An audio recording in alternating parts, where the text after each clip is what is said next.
episode one big team podcast, new, revamped, ready to go, energized.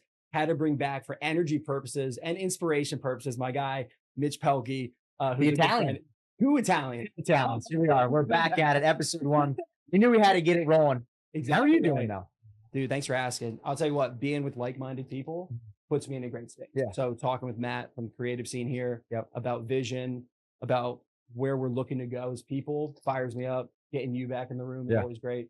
I think the same thing with me. Just, as I continue to grow older and you kind of figure out like what you like outside of this space, just getting around people that make you uncomfortable. And I say it a lot in my videos, you got to get comfortable being uncomfortable. I know you're a guy that lives outside the comfort zone, but for me, again, it's just, how do I get around people that are continuously challenging me? For sure. Gotta get in the weight room, with the camera, in the editing booth. Yep. And I don't know. I chase that feeling. And I remember when I first got to Ohio State, my coach told me that.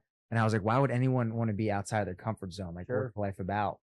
And man, I love being there. I love it. So I'm excited for episode 1 and to get it going with you. It's going to be sick. I mean, so many directions to go, but I love that one. Yeah. You say that's one of the biggest lessons learned from your college experience playing across at Ohio State, the falling in love with being outside the comfort zone on the edge there. Yeah. Is that it? The biggest thing I learned was that, and the same thing of like, when you went to practice every day, you weren't comfortable. And I think that's the best place to be. And I saw how Coach Myers ran his program, ran his staff, ran his 50 players. And I take that into how I want to run my team, my employees. And it's tough, like being an employee of that team, essentially, you don't see what goes around in the behind the scenes. But now that I'm kind of in his role with my team, I'm like, damn, this is a lot. Sure. So the quote that always stick with me is, you got to get comfortable being uncomfortable. Yeah. And then another one I'll never forget is, in life, pause. He would always pause. In life, somebody is always chasing you. And I'll never forget that. Sure. There's a kid that's 7 years old right now that's trying to become the best lacrosse YouTuber influencer and trying to beat me. And I don't want to let that happen. Hell no. Exactly. So somebody in life is always chasing you. And those are 2 quotes I live and breathe by every single day. And that just fires me up. Yeah. That's the big thing with the academy that we talk about is it's the psychological skills. It's the relationships. Those are the things that you take with you into life from your college or athletic high school experience. And the other aspect right there that fits into that is we talk a lot about being a great teammate. Yeah. So right now you're, like what, 3-4 years removed from college now? Just one. Just one? Yeah, dude, you're accelerating. This is what comes wrong with folks like you. I'm about 23 years old. Oh, goodness gracious. I love to hear. Okay, 1 year removed. The greatest teammates that you've ever had. Maybe name some of those guys and what were their qualities on and off the field that allowed you to be your best? I think one that comes to mind without a doubt is Ryan Tarafanko. I don't know if you know that name. He's playing in the PLL right now. I think he's entering year 5. A low-key guy, a defensive midi. Those guys don't get the press they deserve. I think one of the toughest positions in the sport.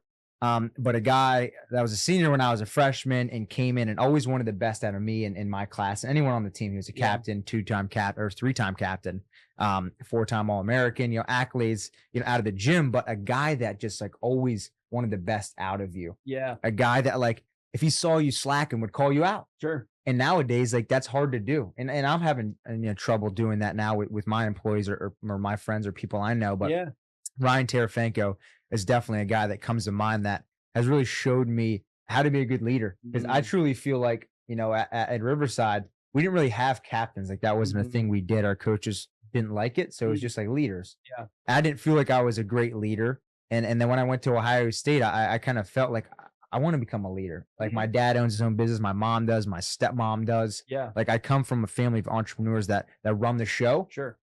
And I knew when I graduate, I want to run the show of, Mitchell Pehlke, YouTube merch camps and everything. But how am I going to be as a leader, at the top of the realm, for my employees and different things. So, Ryan Tarafanko, Terry is definitely a guy I always think of when it comes to one of the best teammates of all time.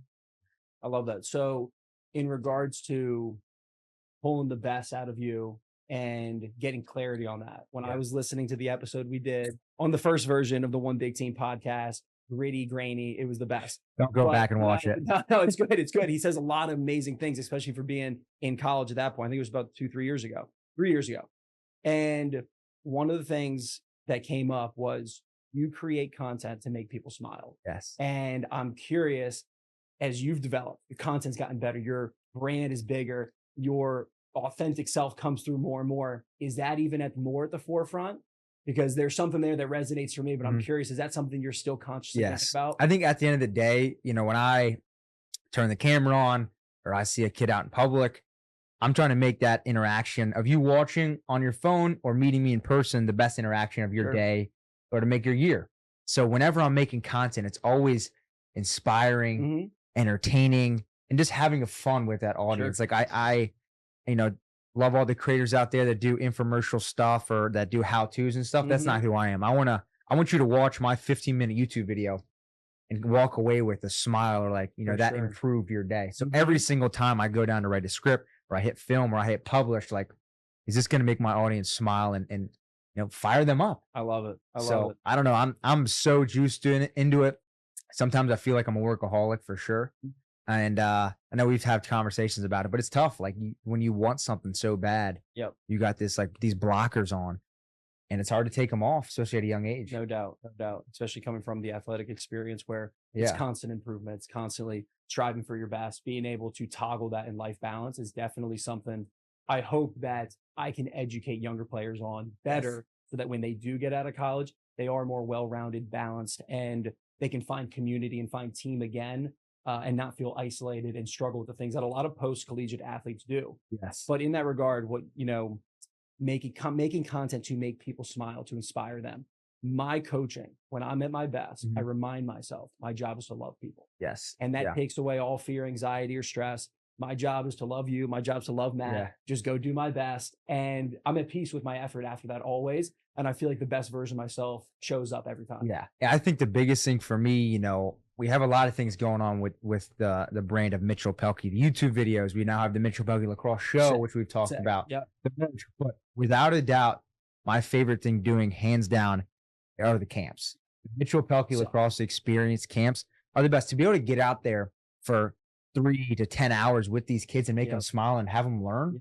Like you come back from a coaching background, like there's nothing better than helping a kid improve in a skill and put a smile on their face at the same time. Best. Like I will hands down do that for the rest of my career. I love it. It's so fun. I completely agree. We've had some group training this past week, Summer of the Bees Volume 2. And the best parts when I leave and I'm reflecting, it's the side conversation. Yes. And it's the bits that just take place. Yes. An unexpected bit with a high school kid or middle school kid, and the smile on the face is absolutely the ultimate testament to that. And when you're coaching the right way and you're providing great exercises and guidance and technique and feedback, and you're having fun, I agree. That's definitely the best. And with my age group, it's a little bit younger than you. It's that 3rd to 8th grade.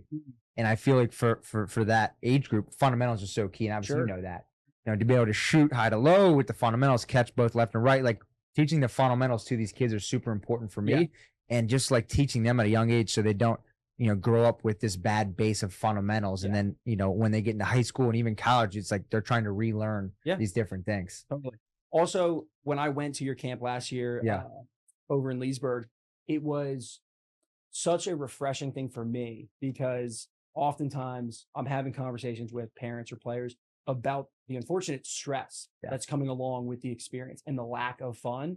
And to be in that environment where fun was put as a premium and a main focus, and to see how many smiles and laughs were happening, I couldn't have been more proud of you and the environment that you created. And to be there, I think I catch a stick to the eye, or I caught a ball to the eye. I was bleeding. I was bleeding in the video. Getting into a drill with a kid or something, which has happened a few times. You got to get down and in there. That's great, man. So I do want to go back to this was something that wanted to bring up with you, and you kind of mentioned it. The challenge of being an entrepreneur, being a go-getter, pursuing greatness, however you want to look at it, just being a human being in 2024, right? What are the things that are challenging you right now? What are you in the process of overcoming? Because that framing is something that I like to provide for people that we work with, right? So you're a challenge. We're all outside of our comfort zone. Hopefully we're being challenged, but what are you in the process of overcoming? Dr. Mabes, what a question. It's a great one. I don't think about it too much. Sure. I think one thing of just like taking a step back and just like being satisfied is where I've come.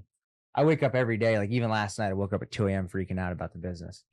happens at least once a week. And it just shows because I care so much about it. Sure. And, you know, some might call me a hardo, this and that, but like when you love something so much, it's like my kid. Sure. I don't know how to explain it, but like, I think, and my mom's like my therapist, my mom, my chef. Shout out to she does. I know.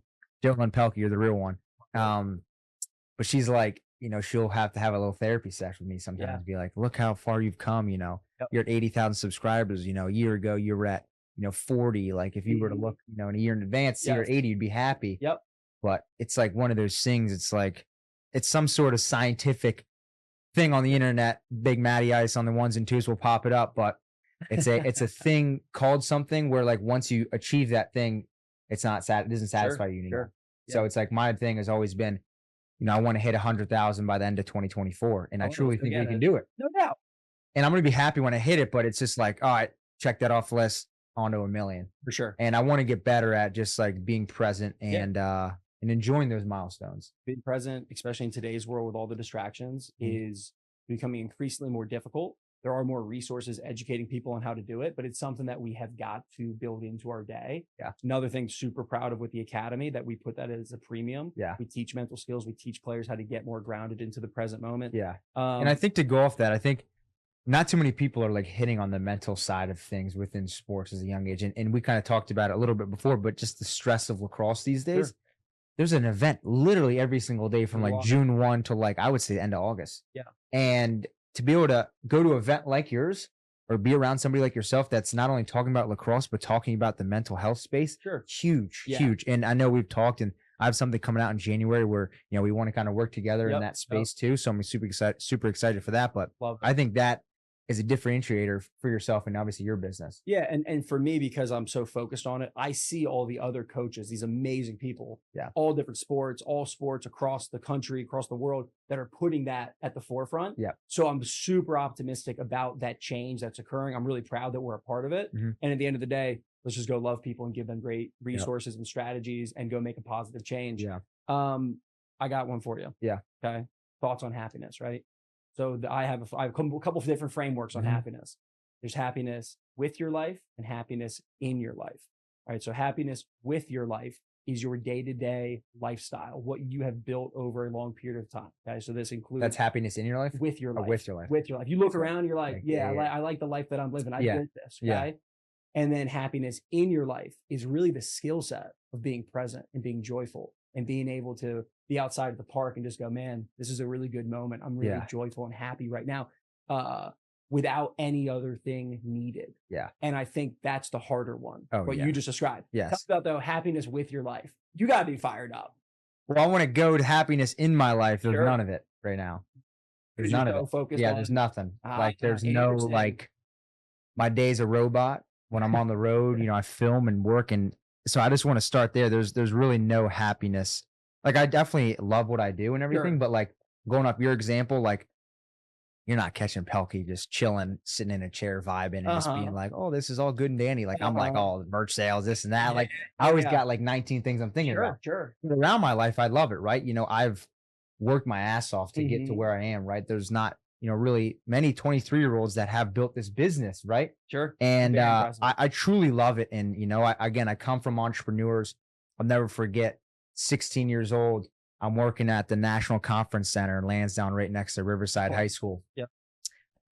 I got on a black collared shirt, black jeans, black Vans, and I'm like setting up tables. I'm an event setuper for the National Conference Center where people come in and, have weddings and different business things. I worked 2 days there and I looked myself in the mirror. I had like a dusty mustache and a mullet at the time. I'm like, what am I doing with my life? And this is at 16 years old, like typical high school job, like my buddies were doing. I was like, what am I doing with my life? And for some reason that day on, I was like, this YouTube thing's, I'm going to make it work. Like I have to work for myself. Sure. And ever since then, obviously at Ohio State, NIL, this and that. And obviously here we are, but, I'll never forget that. Just me in that dusty outfit, my mustache. And I just looked at myself in the mirror. I was like, what am I doing with my life? And it led to great things. Dusty mustache. We didn't know was maybe that tipping point. Incredible. Yeah. So I got a good one for you. Ready? Yes. All right. So I asked you a question on the first podcast, and it was, what do you know now that you wish you knew then? What would you go back and tell yourself if you could go and whisper into your high school sophomore year, junior year, senior year, do you remember what your answer was? Stop worrying. Stop worrying, dude. Exactly. Guess what? It's the same thing. It's the same. Let's grow, right? It's the same thing right now. Oh, I knew it was going to be that. I didn't even watch the episode, and I just knew it was going to be that. I don't know, man. I think it's just I think it's an Italian gene, though. Sure. I think that you give a lot of credit to the Italian culture and the gene pool. Right here. Respect to that. I do. You know, you keep going on that though for me. I just think I don't know, man. I just I always worry. I'm never present. You know, when I have kids one day, I'll be worrying about them. My mom's a worrier. Sure. And I don't know. I just feel like that's kind of where I am with my life. And I've always been like that because I'm never satisfied. The time I'm sad or depressed is when I'm not working. And I just feel like I always need to be something, whether that's, working out or working towards a goal in the business. Yeah. And it's probably at the core of why you are very, very successful and continuously growing, reaching new people, having new experiences, no doubt. Yeah. And I'm going to say, I think you could learn how to do that with a little bit less worry and maybe a little more fun, a little more joy. I think it's a skill set. Yeah. I just want to say there's no fun in my life right now. But there is though, because you love what you do. Yeah. That's the thing. Yeah. It's that. Yeah. That is my fun. And I've never thought of it really like that. I mean, do you feel like I know you work your ass off, but do you feel like I love what I do. I wake up every day and I'm I look in the mirror and I'm like, let's go. So you've done a great job of curating your life for that, right? Yeah. And this is something that I learned really last summer. I was working with a coach and I was talking about something. And I mentioned the word fun and she goes, "What's fun for you?" And I go, "I guess up until this point, it's been either sport related, playing sports, playing lacrosse, working out, something physically active, or it was partying." Yeah. And that's just the way I grew up in this culture. Yeah. And she was like, "I think you need to take some time to redefine what is fun for you." Yeah. And then I realized, taking care of my business, taking care of the players I work with, the teams that we work with, planning, creating, managing just my day-to-day life, reading, journaling, these things are actually fun and they move me forward. Yes. And I think there's a lot of kids that I have these conversations about lifestyle. Yeah. They resonate with it. They go, "Dang, you're right. The only things that I perceive as fun is my sport or partying." Yeah. And that's a problem. That's a good one, Maves. God, I love that. No, that's great. I think I'm right there with you with the sport, obviously playing at Ohio State and then, the weekends at Ohio State as well. We're not going to hide how fun those are. Yeah. But I just think as I continue to grow as a guy and as a dude in this beautiful earth, my fun looks different. Yeah. Right. Like you said, my work is my fun. Yeah. And I know we talked a little bit off camera, but getting around a bunch of guys or girls in a group setting and working out is kind of my fun. For sure. And don't get me wrong, I still like getting a couple beers with the guys and busting balls and watching football or lacrosse, but to do it to that extent, what we did in college, isn't my fun. And I think that's natural growing up and everything. It is. But I know it's also tough, being in this bubble of Nova. Yeah. There's not much of that group community-based stuff working out. And I know we kind of hit on that a little bit. Yeah, we did. Yeah. And it was the only thing that crossed my mind is something that was a lot of fun for me this spring. I lived in California. Yeah. And I picked up a practice called Yoga Nidra, which is basically guided meditation, but yogic sleep. Okay. And you lay there and the yoga teacher just guides you through a deep, relaxing meditation. And that became one of the most fun parts of my week.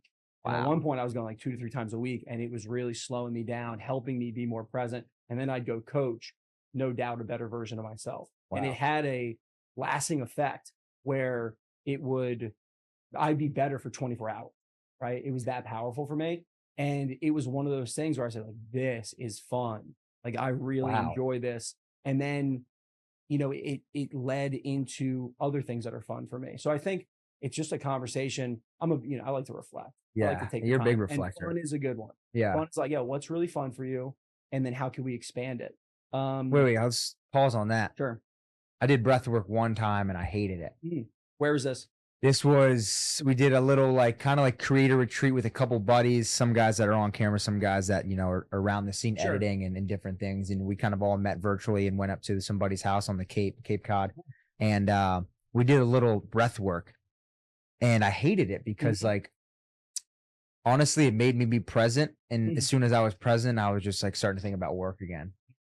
And I don't know, ever since then, I just have a bad feeling about it. But kind of going off what you said, I got into hot yoga because I'm like so unflexible and I love that. Sure. I love that. Sick. Are you doing it around here or just when I'm you doing it travel, you around find here. spots? It's a little expensive, $30 for an hour sesh. Yeah, Yeah. primo, man. Yeah. Place in Ashburn. Uh-huh. And it's a good spot, but it's also tough, doing classes when I'm on the road for half the month. It forces you, those type of practices force you to be present. Yeah. And it's uncomfortable too. Very much. I'm the only guy in there. Only girls, 90% are moms. Yeah. So it's kind of just like, oh, it's definitely a scene. Yeah. I think that the practice of getting grounded to the present moment will benefit everyone. Yeah. Including myself. Yep. Something for you to consider in what way it fits for you. Doesn't have to be breath work, doesn't have to be guided meditation. Hot yoga is one. Yeah. But the one strategy that I enjoy teaching so much, pink elephants and white foxes. Okay. So pink elephants would be automatic negative thoughts or thoughts that are pertaining to the future and things that are not in the moment. Okay.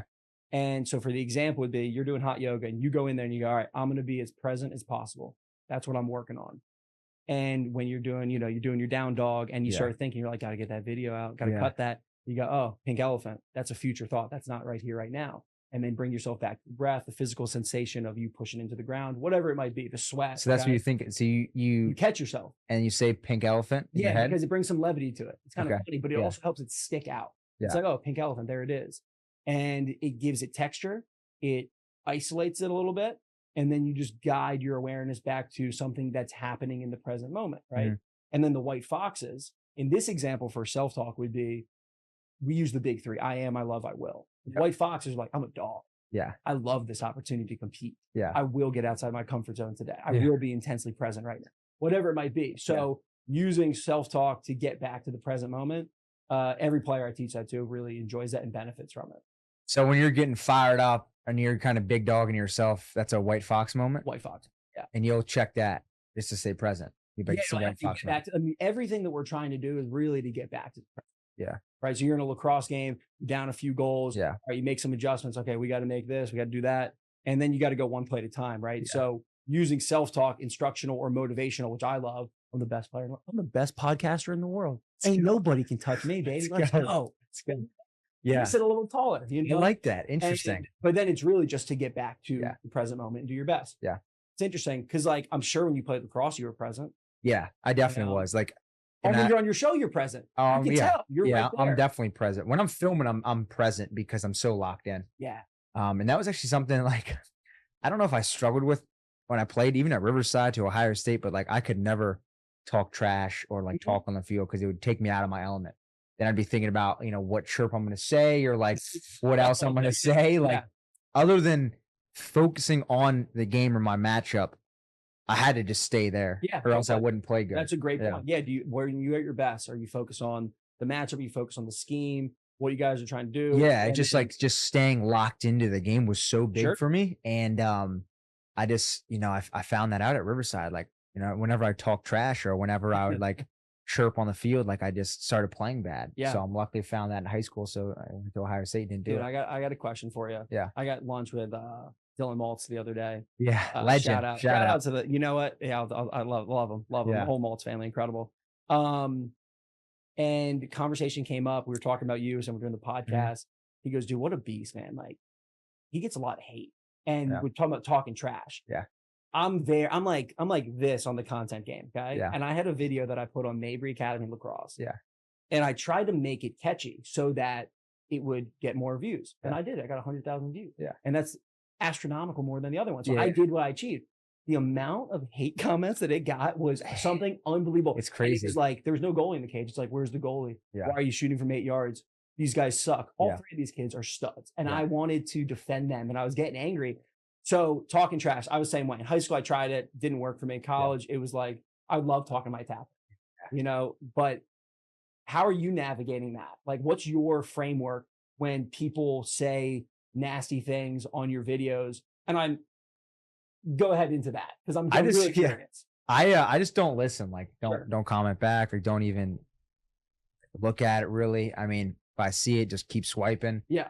I don't know. I'm so big on like, and same with you. Like, I only want to surround myself with people that are, bringing me up. Yep. Same thing with the stuff I listen to or watch. So if you're not one of those people, you're a liability to me in my life. A video, a music, or a friend, like I'm just like pushing you away because like it's not that I don't like you, but like I don't want to sound selfish, but like how are you helping me improve? Like I want this to be both way. Like no doubt. I'm helping you, you're helping me improve in this life. So for me to watch or read a comment that's hateful for me, I'm just wasting time. You got to get back on the train and get to the business. Like the distraction. Yeah. Just don't even look at it. I agree. But I think that's one thing I've definitely done more now that I graduate. I look at everything as an asset and a liability. Very black and white. Like, is this an asset or a liability in my business? Is this going to help me or bring me down? Sure. I look at that with friends, you know, with family, with what I watch, what I listen to, how I work out, what I eat. And that's helped me, you know, make my life way more black and white, this or that.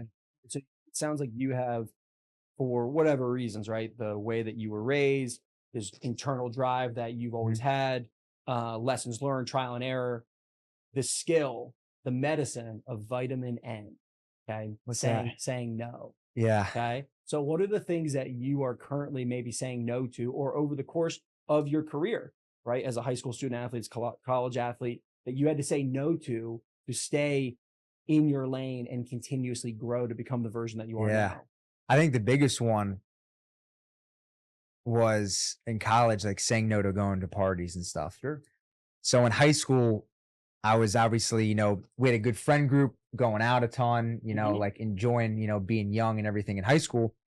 And then, you know, in college, like I kind of flipped the switch where it's like you either have to take this serious now. So when you graduate in 4 years, like you can be on your toes and continue going, or you can half-ass it and see if it'll work out or not, and potentially have to have a side job and do YouTube on the side as well. So I had to make a sacrifice. Like, I'm going to focus on this, you know, forever. Yep. And at Ohio State, you're already discounted on time with school. You're discounted on time with being an athlete. Sure. So whatever you want that third thing to be, I had to make time for that. And the party scene had to be the one that kind of got nixed out of the question. Yep. And that was tough because, you know, you'd always have your boys being like, oh, we miss the old Mitch. Sure. And I'm still here. Yeah. But, it's still me. But, upgraded though. Upgraded. A little more intentional. I get that. Mm-hmm. And I'm assuming harder in the beginning, easier as it went on. Yeah. I think the hardest part was I was like, you know, running a business at such a young age. Yeah. So like I had a job at a young age when my friends didn't. Sure. So that was the thing. It's like, why can't you come to the pool with us on a Wednesday at noon? Yeah. I run a business, but for now it's easy because now they all have jobs and we all have jobs. Sure. But like it was back in the day when they were just still kids, and you know, I was still a kid too, but my focuses were just at different places. Yeah. That's a pretty common one. Yeah. Just when I talk to athletes, and I'm more comfortable now than ever having conversations with the athletes that I talk to, specifically just about alcohol consumption and the party scene for them. No one ever talked to me besides my parents about it. And I think looking back, definitely would have behaved differently and aligned my lifestyle in a more positive direction if I just had some time to reflect and realize, you know what, maybe I'm just going along with the tide because it's what's easy, but it's not what is best for me. Little vitamin N could have gone a long way for Coach Mabes. Yeah. No, I like that. And I think something too is like, I mean, I don't abuse it. I don't have a problem or anything, you know, thankfully. But I think just following the tide, like you said, like in the sport of lacrosse, it's huge. Sure. I think it's the one of the biggest sports to have. Yeah. The definition of fun is loose right now. Yeah. You got to work on that. Yeah. So I totally agree. Yeah, I think I'm hopeful. I'm optimistic about the change in the way that we are mindful of our consumption, both with alcohol, food, and then social media, which is something I want to talk about. Yeah. But the question that's coming through right now, something I want to ask you.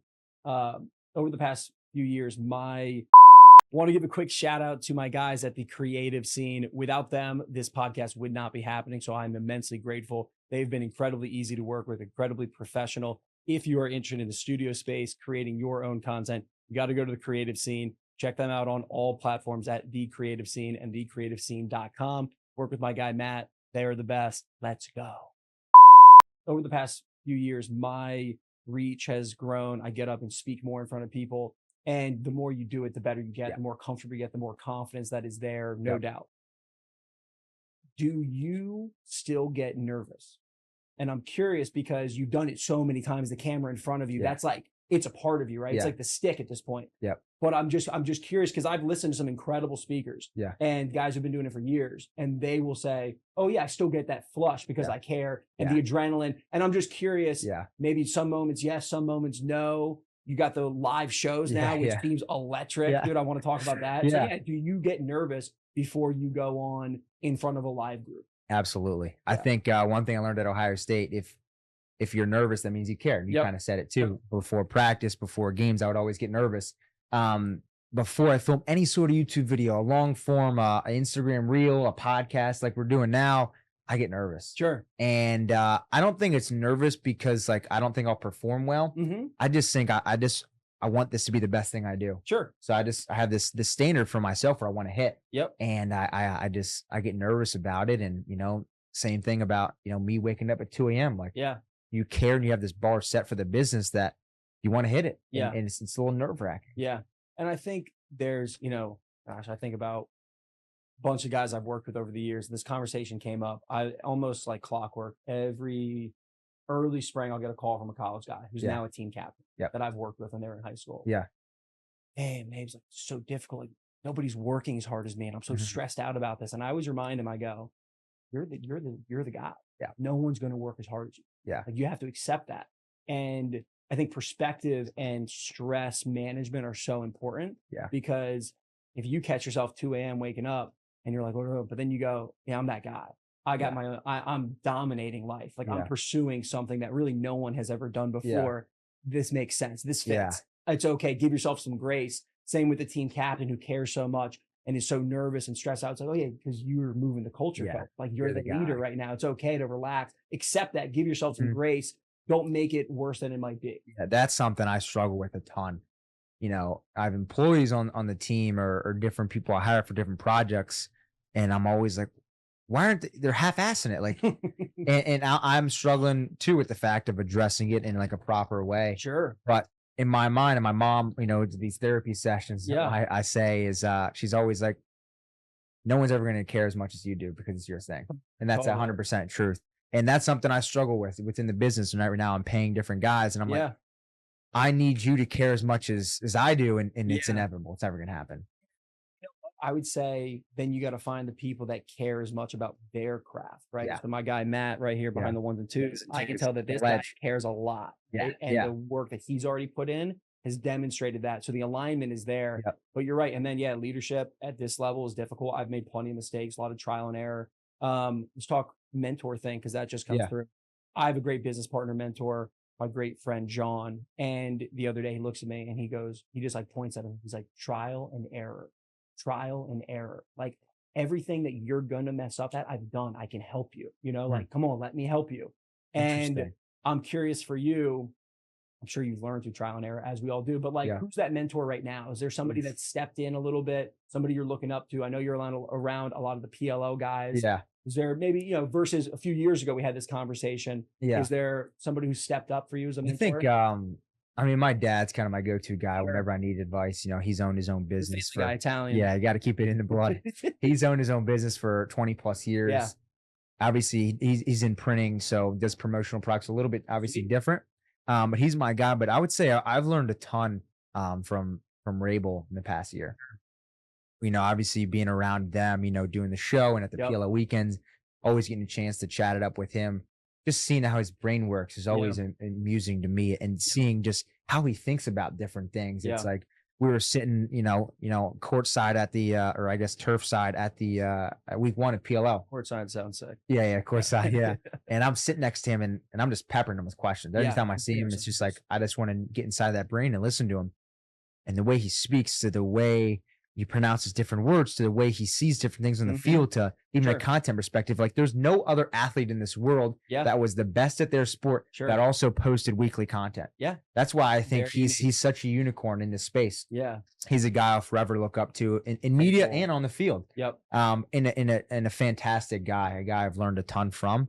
And, but he's a guy I would say whenever I get the chance to talk to him, I always love learning from him. I love it. All right. So I came up with this concept this spring called energy signature.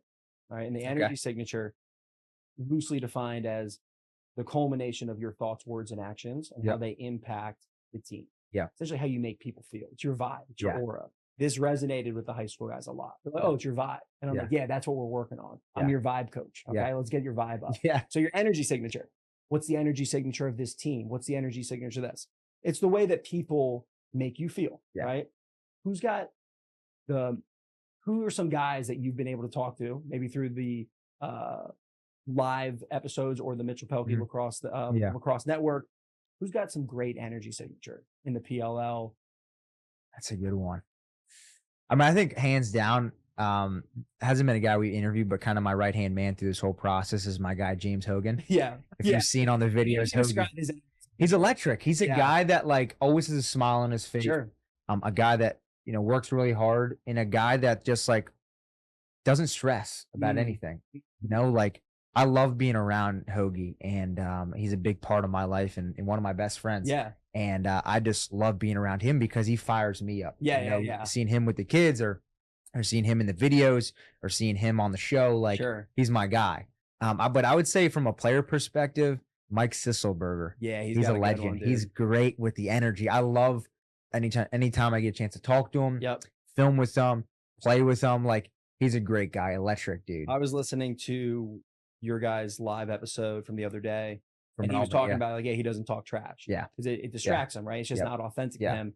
And going back to energy signature, one of the things that I do my best to instruct teams on is like, don't give your energy to the other team. Yeah. And, there was an instance, a team I was working with, they were talking trash towards the end of the game to this other team. And it doesn't fit in the culture that we're a part of. Right. Yeah. So I had to nip that in the butt, but I also told him, I go, you're not going to have a relationship with those people for the rest of your life. Yeah. You only have so much time with this team to give energy to them, to build confidence in them, to make them feel encouraged, inspired, loved. Like, why are you wasting your energy on those people? Going back to the trash talk. Yeah. Same thing with like me and the haters. Like, I don't want to give my energy to that. It's pointless. It's so dumb. So again, asset versus liability. I like the more black and white I can keep it in my life, the better. I love it. I got to coach Sis at an event called the Committed Academy. Inside the CrossFit Zone. Him, Jesse James West, Patriot League. Electric event. And the first year was so much fun. But in year 2, we were down a little bit on talent compared to year 1. Yeah. Sis, I think, broke his wrist. Okay. And he was like, hey, like I go to Lehigh in like a month. Like I can't play. And I go, of course, dude. This is for fun. Like, don't worry about it. Yeah. So we're down. This is an unbelievable lacrosse story. Okay. This is unbelievable. Okay. We're down like 7 goals. Yeah. And he's sitting there on the sideline and he's starting to fume, watching us lose. Really? And we're not winning face off. Energy's low. And he's just like, he's like, I might play. And I'm like, you're not playing. You got a broken wrist. Yeah. This is a true story. 4th quarter, in between the 3rd and the 4th quarter, he takes somebody else's gear off. Sweaty, hot, summer lacrosse gear. Dr. Sis, you legend. No shoes. He puts his cleats on. Oh, really? I remember this clear as day. No day. socks or anything? Nothing. He was in sandals on the sideline. He wasn't going to play. He had a broken wrist. He puts the guy's cleats on. This guy's like, dude, I'm done. I'm hot as hell. Let's go. Gears up. He wins about 10 faceoffs in a row, probably scores 4 goals, and we win the game. Really? 4th quarter comeback. And Terry Loy, he was there. Yeah. He will remember that because there was a bunch of inside lacrosse guys watching. Yeah. And it was like legend in the making. Wow. One of the coolest things I've seen. I agree. Great energy signature. That's so him. Even again, it was obviously we talked on camera, was up in Albany for training camp this past week. Seeing him almost every day. He's such a nice guy, talking to the PLL staff, not trying to big dog anybody. Yeah. Talking to my filmer and just like, it's who he is. And when he was on the Mitchell Pehlke Lacrosse show, I pat him on the back. I go, when you're done playing in 20 years, this is your spot. So get ready. He started laughing because he's got the presence for on camera, great personality, a lot of juice. And I truly mean that to him. Yeah, no doubt. You had to take on one of the things recently about the best brother duo, right? The Gates or the Kavanaughs.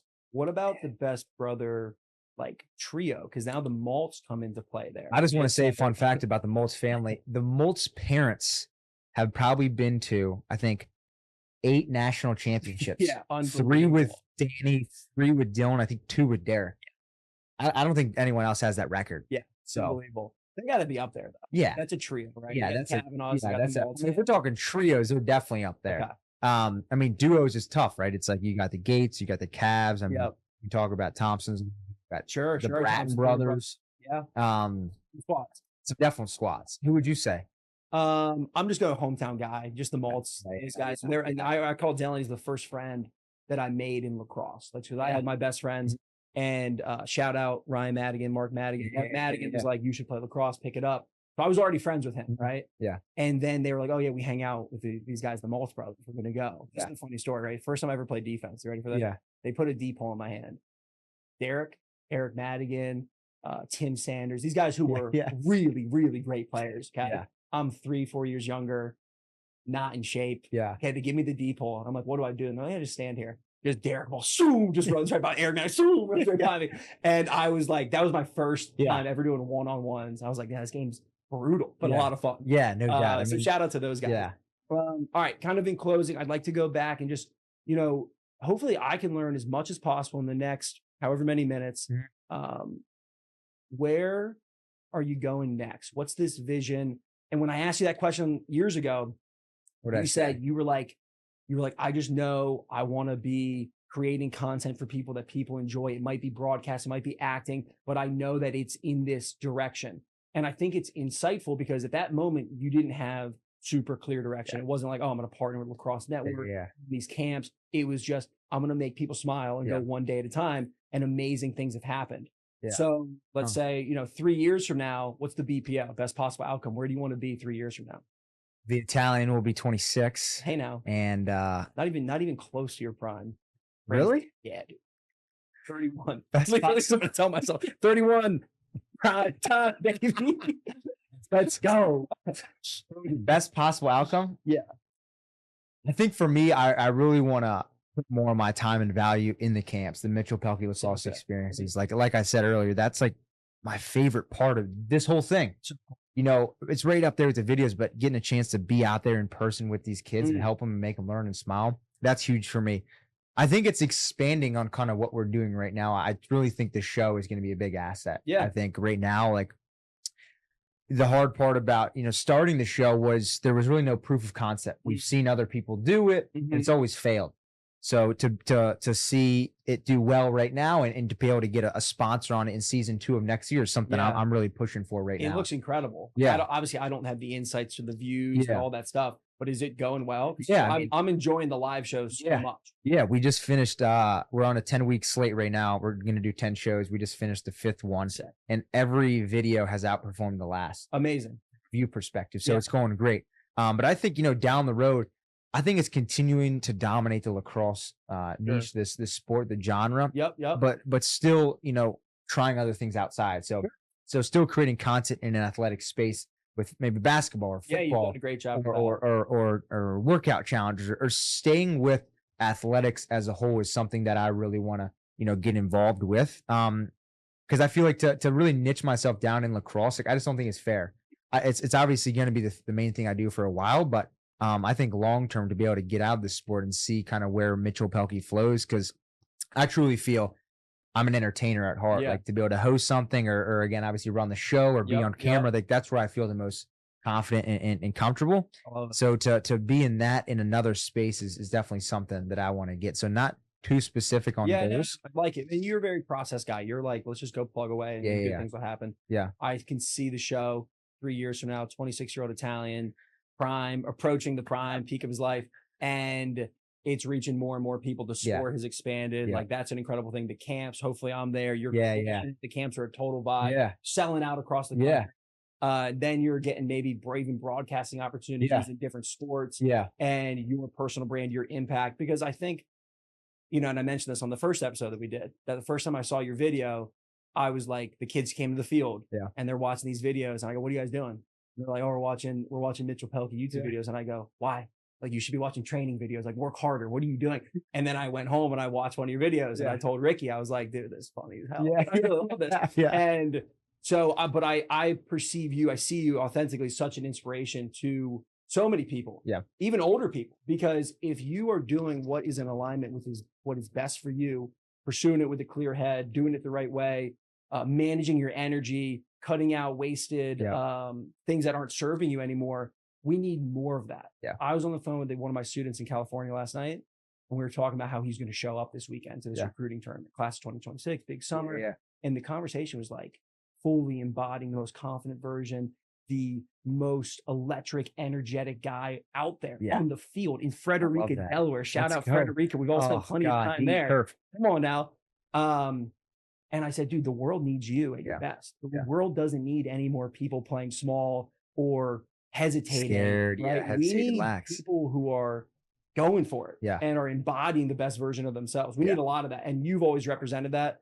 So I'm grateful to be able to have a relationship, look up to you. And I know that so many kids do as well, which is awesome. Yeah. I think the biggest thing too is just like people at a young age are just so afraid to kind of be themselves. I feel like, you know, when you're yourself, you're leading the pack, right? You're going to get, you know, your chops busted and, you know, get made fun of this and that. And I don't know, I feel like at a young age, like I was just born with this confidence. Like I hate when people call it cocky because like, that's not who I am, but like, I just feel like I'm the most confident guy in the room.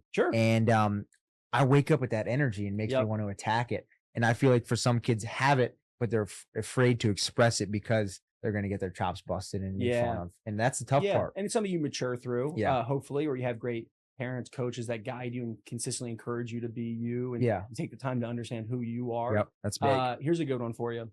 So I learned this one maybe a year ago, and it was, guy was talking, it was on a podcast. And he was saying people go to, for example, these networking events, but it could be a tournament, it could be a showcase, right? It could be anything. People go and they go about it all wrong. They wait for that invitation to fully be themselves, to step into the conversation. They tiptoe around the networking event. They tiptoe around the field at a recruiting showcase, because you need to go in there as if it's your house party. You're hosting that party, because if you were hosting a party, somebody walked by you, you'd be like, yo, what's up, man? Welcome. This is my house. Whatever you need. Can I help you? And the energy embodied, you feel more secure in yourself. You are much more likely just to give of yourself. So that's something that I'd like to encourage people to do. And for myself, there's times when I've had my own group training. It is my party. And I have showed up and I'm kind of hesitating. I'm tiptoeing around. And when I learned that, it was like, no. I got to show up, and this is my house party. And it's not in a cocky way. The world needs people to show up like that. Right. So I love that. I think that's big. And even for my camps where these kids are signing up to obviously see me and get coached by myself and the rest of the kids. Sometimes I'm a little nervous where it's like, man, like I hope this goes well, but I have to treat it like it's my house party, dap everyone up. Let's go hit the frog a little bit and have some fun. So then go back to the core goal of I'm here to make people smile. I'm here to love people. And that's something, when you focus on those things, I give this example all the time when I work with teams. I go, if I stand up in front of this team and I focus on what you think of me, I can feel tightness in my chest. I get a little bit nervous. Okay. But when I just remember that my job is to help you become the best version of yourself, I'm here to serve you. I'm here to love you guys and give you everything I got. The nerves go away. And my focus is back on the present moment and doing good things. Right. That's awesome. I need some of that in my life. I can't. We'll do a session. When how about when your next live show? Just be like, I'm like fired up to be here. Let's go make some people smile. And just like, everyone will know, like, mindset. You're dialed in. I think honestly, great job with it. So it's just when I'm filming, like I'm there. That's you. Like it's off camera. It's just like at hot yoga. Just What do you call it? Pink elephant? Pink elephants. Pink elephant. They're lurking. And white foxes. I like the example. I've always, when I teach this one to teams, it's really easy to understand for golf. You're getting out in golf and I mean, you're a busy guy. You're probably not. No, it's not. I think the problem is I don't have any hobbies. And I think that's something I struggle with, where it's essentially work out and work. I hate calling it work because I love it. Like I truly do. But like, there's nothing really in my life where can totally take my mind away from, my job, I guess. Hey, I need you to go identify 3 potential hobbies. You don't need to commit to them, but I need you to identify. Is working out a hobby? Hobbies. You already do it. Big no. So now. So let's do 3. What would 3 potential hobbies in the next year for you? What could you see yourself doing and enjoying? For me and this messed up brain, if I'm not working towards something, I can't let myself do it. So like I like going on walks. Because it like relaxes my mind. That's a great. But a part of me is like, you're still getting a workout in. Another part of me is like, you can pop on a video and learn how Yes. to, 10x your business or what to Yep. do with your money No and stuff doubt. like No that. doubt. So that's kind of a hobby for me. Sure. Maybe for you, it would be intentional networking with other like-minded entrepreneurs, and like where you go into a space just to Yeah. share and learn, you Yeah. know, because that's something that, we were talking about earlier. Yeah. That's something I think would be really good in the Northern Virginia scene. Yeah. A place for entrepreneurs to get together and just brainstorm and have community. So maybe it's something like that. you Yeah, know? honestly. And then we were talking about it earlier, but in this bubble of Nova, it's kind of like very, government ran, right? You're Sure. close to DC, a lot of government jobs, and there's not too many creators out here. Sure. So to be able to kind of honestly get a community of like-minded people, Yeah. coffee shop or whatever it is, and meet up and chat. Could happen. I know, that'd be Keep sick. an eye out. Yeah, All right. yeah. So that's one business idea. The other one is I want to do an Airbnb in Frederica. Really? I mean, it would get rented at least 30. It could be big. For the people that don't know, Frederica, Delaware is D-Turf legend. D-Turf is an incredible place, and it just attracts a lot of lacrosse families for a lot of weekends of the year. It's a special place. All right, last question, and then we're going to wrap it up. I have made changes over the years, going back and forth around my consumption with social media. Something I've heard you say before is be a great consumer, right? So if you want to be a great content creator, be a great consumer. Got it. 99% of people are not creating content intentionally. And I think it's doing, unfortunately, a lot of harm in the way that we are not managing our boundaries around social media. So I'll give you an example. So I created this intention and reflection guide. It's 12 questions for you to better understand your current relationship with social media and where you want it to go. And after going through it, all right, and I did a version of this years ago, and it was like, all right, I'm only going to post stuff if it helps people. Yeah. Right. That was my guideline. Like, I'm not going to post anything else unless I can say this is going to help people. Then the Academy has its own vision. Academy Lacrosse has its own vision. Got it. But I went through this. Shout out to my mom driving home from California, across the country road trip. If you got the opportunity to road trip cross country with your mom, you do it as soon as possible. Greatest thing ever. I like that. And so, we're having this conversation as I'm going through this reflection. And then it became clear for me, like, I'm not going to. I'm going to step away from consuming it. Yeah. There's so many great people out there. I've consumed and learned a lot. I'm going to step away for the summer at least. Now I'm going to have people manage it and post podcasts because I love this. This fires me up. Yeah. This is when I'm at my best. Yep. I want it to reach people to help them. Yeah. So that's the direction that like I'm going in. That's a little bit more drastic, but I'm going to experiment with it. How much content are you really consuming, and what are your parameters around it? I think one thing about me is my self-discipline is like wicked. Yes. So I don't really consume that much content. I'm a big, and I told you this, I think maybe on the podcast, but Jesse James West told me this. You have to be a good consumer of content. Yes. When you're watching content, scrolling the homepage on YouTube, what are other people doing? How can you apply it to your business? Yeah. I don't mindlessly scroll. I think that's something a lot of people do. And that's kind of where the depression and different things fall in. But for me, it's like when I'm scrolling, I'm like thinking about like, why do they use this hashtag? Why is this kind of the thumbnail? Why this text so I can apply it to my business? Yes. And I feel like for me in social, I'm not really consuming that much on that aspect. Yeah. But it's tough. Like when I'm with my boys or I'm not working and, we're getting some beers or we're playing some golf, like I'm not on my phone at all. Yeah. Because I think it's just different, right? When I'm on my phone, it's emails here, notifications here, and it consumes my life. Sure.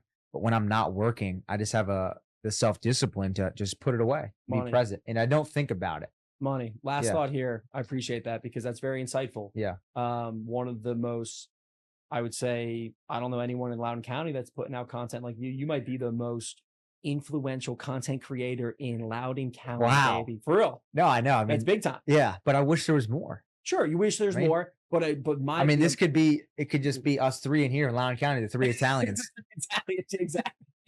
Exactly right. And, I think hopefully that's insightful for some kids to then find, I'm going to put out that reflection guide so people can take it. Definitely. Pehlke, someone I look up to who's crushing it in so many areas of life, creating amazing content that I enjoy. He's not mindlessly scrolling. Yeah. I'm going to cut that out. And I think maybe that might be the number one thing that if we could cut out in summer 24, mindless scrolling. Yeah. That's huge. I think it's so big. I always tell my boys too, like if my job wasn't social, I don't think I would have social media. without a doubt. I love it. Okay, that's a great point. That's Yeah. that's going to help a lot of people. Yeah. And you said you have this wicked self-discipline. Yeah. So one of our programs, we run this cognitive climb program. So Yep. every month we teach a different mental skill, 4 sessions, 20-minute calls. Awesome program. Love that. The month of February was discipline. Yep. Right?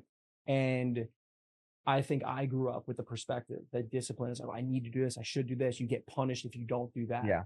And really what we've come to understand is like discipline is the ultimate form of self-care and self-love.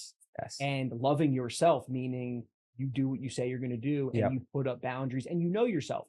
Like for me, I can get distracted. So I got to limit distractions if I'm going to do what I said I was going to do. Yes. And yeah, so your perspective on discipline, because I think even the word, it still has that feel. It's like, oh, it's harsh. Yeah. Oh, it's like militaristic. It's this. Huh. Really, it's like, no, it's actually a really important, it's firm, but it also is like a soft skill that is nuanced. Mhm. So like, yeah, last couple thoughts on discipline. Yeah, I think for me, Jocko created this book, Yep. Discipline Equals Freedom. Yep. And I just think that's who I am. Where if I want the goals I want to achieve, Sure. you know, the 100,000 by the end of this year, or like, you know, to get my camp numbers at X number, Yep. it comes down to discipline. Sure. Doing And what you said you're going to do. yeah. Yep. And I just feel like for me, I'm such a robot where it's just like bang, bang, bang. Like I just have this tunnel vision on everything I Yep. do where Yep. it's almost easier for me than the regular person. It makes Sure. me sound like Sure. a hardo, but It's a natural skill. yeah. You know, comes with those things. And I think you might be just a generator. So Yeah. you got a lot of talent, but Yeah. you have that ability to Yeah. lock in, plug away. And it's funny you say that. Again, I was at Albany for training camp making a PLL Whip Snakes documentary. That's going to be out soon. And, Awesome. and a fan came up to me who was about my age. And he says, what's one tip you can give me? And he said he was like 20 years old playing lacrosse and just trying to improve himself. And I just told him, I'm like, it all comes down to self-discipline. Sure. Whatever you want to achieve in life, you can do it. You just have to create a plan and do it. Like you Love just it. have to fucking attack it. Let's go. So it fires Yes, me up. sir. Like I love when he asked that question because like at the end of the day, like you can achieve whatever you want to achieve. Yes. You just got to put your fucking head down and go. Let's go. Like at the end of the day, the only difference between like me, you, and other people in this world is putting your head down and Sure. dialing in Sure. on whatever that one thing is. Belief too. Yeah. Like you nailed, like without the belief, Again, that equation's not there. that You gotta confidence is huge. believe. Yeah. And my dad always told me, I'll kind of end with this, is my dad, legendary lacrosse player, Yes. played at UVA, 4-time All-American. You know, my dad, my coach, everything. He always said as soon as he crossed over that white line on the turf or the grass field, as soon as he put that right foot on the field, he would always say, I'm the best player out here. Nobody can guard me. Funny. I take that into when I played lacrosse, whenever I click record, Yes. I'm the best content creator out here. Nobody can take this away from me. I love it so much. And I just want to pull on that. That is an example of instructional and motivational self-talk. It is a skill that you can learn. Yeah. And it goes a long way. And that is powerful stuff. And Yes. it's also called performance bracketing. So you decide when the game starts and ends. And Yeah. you say, hey, it starts when I put my helmet on, starts in the locker room, or it starts when I cross the line. That's how you get to the present moment, right? Yeah. This is where I'm at right now. I'm going to do my absolute best. It's incredible stuff. My man, I'm so fired up. What a day. What a day. What a day. I'm so fired up. How many? Okay, so let me. I want to give you some self-discipline and share with the audience some of your goals. How many podcasts are we expecting before the end of the year? End of the year. So 6 months, let's say. Yeah, Okay. right. So we're thinking 21, 20. Yeah, I guess somewhere around- 21, yeah. Dialed in on the calendar, then I would be very present moment Biden type of guy. So, yeah, I would go weekly. I believe I have a lot more confidence in the system Yeah. because of Matt at Yeah. the creative scene. Yep. I'm a team guy, Yeah. right? I'm an idea, I'm a creative, I'm a visionary. And when I'm around people that have other skills and we can work together, that's when magic happens. So I feel a lot more confident doing that. I've always wanted to do this. Yeah. Oh, dude, I got one for you, baby. I know we had like the crescendo. It was sick back, right? You know, we were done. We're just getting started. Yeah. Okay. I've had this question before and I'm so proud of myself and happy that I've ended up here. Yeah. If I had all the money in the world, I wouldn't change a thing. I would just invest it in what I'm doing. If you had all the money in the world, is there big changes that you'd make? Or would are you pretty in alignment with what you want to do? I think I would do a couple things internally with the team. Sure. You take care of your people more, restructure. Restructure some stuff. Yeah. Throw some money to the family. Put all of it in the S&P 500. That's it. Yeah. That's it. You wouldn't change a thing though. Wouldn't change a thing. That's what I'm saying. I love what I do. Like if I had $1 million or however many, there's no way I could stop working. Like I'm There that type it of is. guy, Yeah. but like I Work wouldn't on change the weekends. things. Yeah. Also, I'm trying to think of a different word for work because I'm in the same boat. I know it's like not work, but it's just like It's sometimes the passion. Yeah. Passion. Yeah. Okay. So, That's a powerful thing too. yeah. Let's wrap this up because I'm going to go run through a wall. One Big Team podcast. Back. Episode 1 is fire. Episode So 1, grateful. 2 Italians here, getting it going in Nova. Appreciate you. Thank you very Appreciate much. you, buddy. Yeah. Thank you.